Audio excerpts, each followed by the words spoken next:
ডন গ্রেফতার হওয়ার পরে এই মেসেজটা আসছে আমাদের সালমান শাহ ভক্ত গ্রুপের একজন অন্যতম ব্যক্তি মামুনের টেলিফোনে।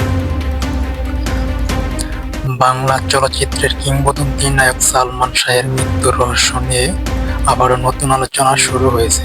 বিভিন্ন সময়ে পরিবারের সদস্য, ঘনিষ্ঠজন এবং সংশ্লিষ্ট ব্যক্তিদের বক্তব্যে এই মামলাটি নতুন করে আলোচনায় আসে। আমরা কেউই নিরাপত্তাহীনতায় ভুগতেছি। আজকের প্রতিবেদনে থাকছে সেই বিষয়ের সংক্ষিপ্ত বিবরণ। আশরাফুল হক ডনের জামিন শুনানি অনুষ্ঠিত হয়।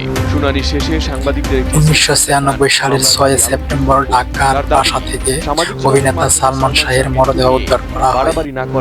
এরপর থেকে এটি আত্মহত্যা নাকি হত্যাকাণ্ড, সেই প্রশ্নে শুরু হয় দীর্ঘ বিতর্ক। সালমান শাহের পরিবার, বিশেষ করে তার মা, শুরু থেকেই দাবি করে আসছেন যে এটি পরিকল্পিত হত্যাকাণ্ড।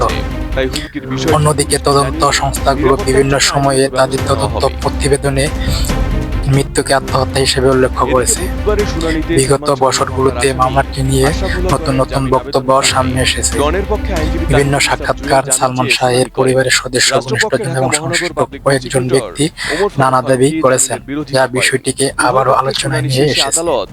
সামাজিক যোগাযোগ মাধ্যমে বিষয়টি নিয়ে ব্যাপক আলোচনা চলছে। তবে এখন পর্যন্ত আদালতের চূড়ান্ত রায় বা নতুন কোনো বিচারিক সিদ্ধান্তে মামলার অবস্থানে পরিবর্তন আসেনি।